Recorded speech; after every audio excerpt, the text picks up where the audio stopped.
تو میں خوب جانتا ہوں کہ اس قوم کی بیماری کیا ہے. ایک ہے کتمان، ایک ہے تحریف، علم کو چھپانا اور علم کو بدل دینا. تو میں نے ان سے کہا کہ تو میں بابا اب میں نہیں چھوڑوں گا. آپ نے جب اتنا کہا ہے کہ اب گھڑی قریب آ گئی ہے تو یہ بتانا پڑے گا کہ کس چیز کی گھڑی قریب آ گئی. اس نے کہا نہیں بیٹا یہ تو میں نہیں بتاؤں، یہ بتانے کی ابھی اجازت نہیں ہے. میں اصرار کرتا رہا، منع کرتا رہا. میں نے کہا میں اپنی ٹرین چھوڑ دوں گا مگر آپ کو نہیں چھوڑوں گا. ہم لوگوں کو وہاں سے کہیں اور جانا تھا اور ان کو بھی کہیں اور جانا تھا. تو اس نے کہا نہیں بیٹا اب یہ تو نہیں بتاؤں گا.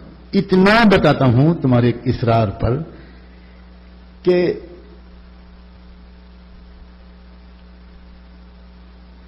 ایک علامت، ایک چنھ جس کو ہندی میں بولا اس نے، وہ ظاہر ہو رہی ہے تم کو دیکھ کر کہ تم لوگ ہمارے ساتھ وہ برتاؤ کرنے لگو گے جو تم نے ابھی ٹرین میں کیا، اور اس کے بعد دنیا میں ایک نئی روشنی پھیلے گی.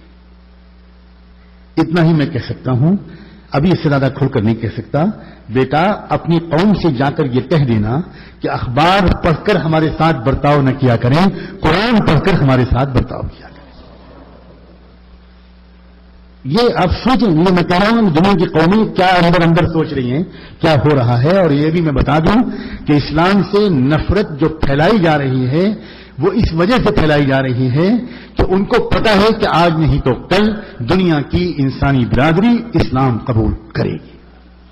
اور بالکل جس طرح فرعون کو پتا تھا کہ ایک بچہ بنو اسرائیل کے گھر میں پیدا ہوگا جو آگے چل کر میری جو ڈائنیسٹی ہے اس کے ختم ہونے کا ذریعہ بنے گا، تو بجائے اس کے کہ فرعون سرنڈر کر دیتا، اور خدا کی مرضی جب اس کو معلوم ہو گئی کسی کے ذریعے، ایسٹرولوجرز کے ذریعے، جوتشوں کے ذریعے، تو سرنڈر کر دیتا اور کہتا کہ ٹھیک ہے جب خدا نے یہ فیصلہ کر لیا تو میں بھی انتظار کرتا ہوں، وہ بچہ جب پیدا ہوگا، بڑا ہوگا، سامنے آئے گا، اگر میں زندہ رہوں گا تو میں مان لوں گا اس کو.